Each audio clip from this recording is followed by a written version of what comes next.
Antes de empezar el vídeo, te invitamos a ser parte de este canal, y a suscribirse. Activa la campanita, para saber cuando subimos vídeos nuevos. Sin más que decir. Comenzamos.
A finales de mayo de 2020, cuando los medios de comunicación tuvieron luz verde para informar la realidad sobre los estragos del coronavirus.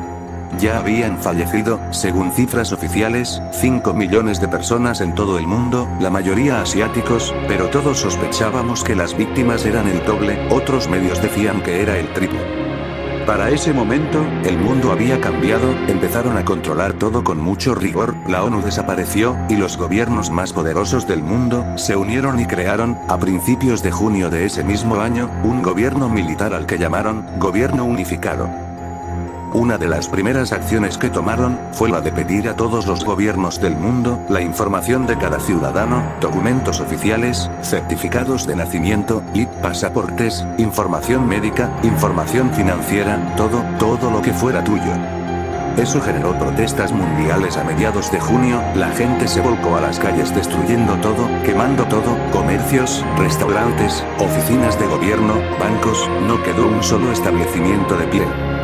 Como medida de sometimiento, el gobierno unificado obligó a los gobiernos a tomar medidas drásticas, fue así que tomaron la decisión de suspender el suministro de energía eléctrica, eso ocasionó otro brote, de magnitudes apocalípticas del coronavirus.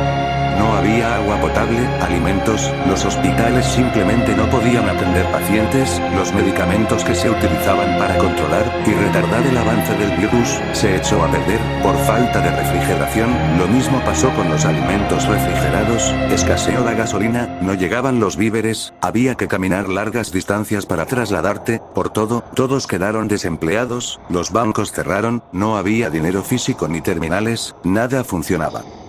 Nadie aceptaba tu dinero por agua o comida, muchos ofrecían alhajas, oro, plata, relojes finos, hasta diamantes por comida o agua, pero nadie lo aceptaba.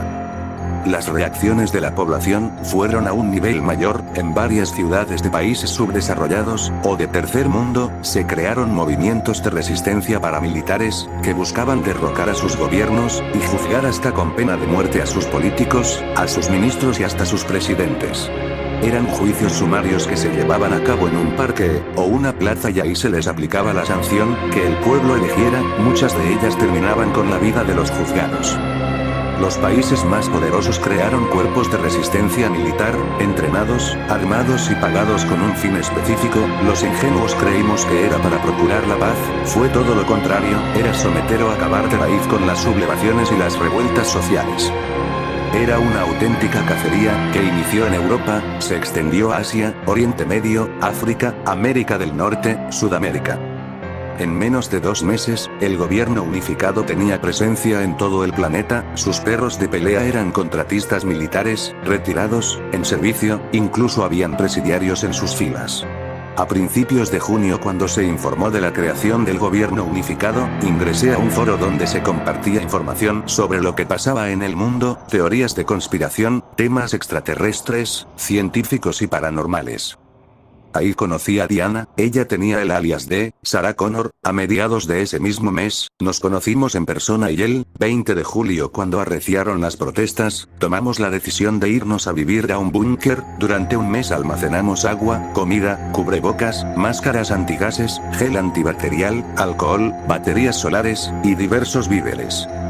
En agosto y septiembre se recrudecieron más las protestas civiles, y en octubre se implementó un estado marcial. En todo el planeta, no había luz eléctrica, agua potable, medicamentos, hospitales cerrados, gasolina, la gente bebía agua del río, para mitigar la sed, pero pronto hubo un brote de cólera, y cientos fallecieron por falta de medicamentos. Muchos no soportaron la pena de esa situación, y se suicidaban, unos lanzándose al vacío desde edificios, otros se metían al río con el deseo de morir ahogados, otros se disparaban, otros se degollaban. Era un pánico generalizado, parecía que el miedo y el terror se había apoderado de ellos. Muchos se mataban entre sí por una botella de agua o un pedazo de pan. En esos meses murieron millones de personas, en todo el planeta, por las protestas, la propagación masiva del coronavirus, el hambre, el cólera, los asesinatos y los suicidios colectivos. Los vivos apilaban en las afueras de las ciudades y pueblos a sus muertos, eran miles de cuerpos, ciudades hundidas en la oscuridad absoluta, una escena dantesca que jamás nos hubiéramos imaginado un año atrás. Toda esa seguridad, todo el progreso, la educación, los valores, el respeto, se fue al diablo en cuestión de días. Diana y yo, permanecíamos en nuestro búnker por largos ratos. Cuando salíamos, procuramos ir armados y vigilábamos, que no nos siguieran o robarían nuestros víveres. Habíamos almacenado suficiente alimento, aproximadamente para un año, el problema era que se nos agotaba el agua potable. Sabíamos que debíamos hacer algo, pero ninguno de los dos se atrevía a decir qué hacer. A principios de noviembre, los medios dieron a conocer las cifras oficiales, por muertes a causa del coronavirus, las situaban en 15 millones, cifras extraoficiales, indicaban que eran más de 40 millones. A finales de ese mismo mes, pasó algo que nos hizo pensar seriamente huir al bosque. Estábamos en una tienda de tecnología, o lo que quedaba de la tienda, buscando una batería para un radio, cuando de pronto en la calle, oímos gritos de terror y gente corriendo, huían de algo pero no sabíamos qué era exactamente. Permanecimos agazapados por unos segundos, cuando de pronto, vimos un ejército de uniformados, con trajes negros como de bomberos, armados con lanzallamas y dirigiendo el fuego hacia los civiles. No podíamos creer lo que veíamos, fue una escena aterradora. Permanecimos inmóviles por mucho rato, pasaron 2 horas, hasta que la calle quedó desolada y en completo silencio. Salimos de la tienda, en las calles el horror era indescriptible, olor a carne quemada, niños, mujeres, ancianos, todos calcinados. Corrimos al búnker sin decir una palabra. Al llegar, encendimos la radio, ahí supimos de la existencia de los dragones negros, y los planes del gobierno unificado, para limpiar el mundo y solo salvar a un grupo reducido de personas, las familias más poderosas del planeta. Era el 25 de noviembre de 2020.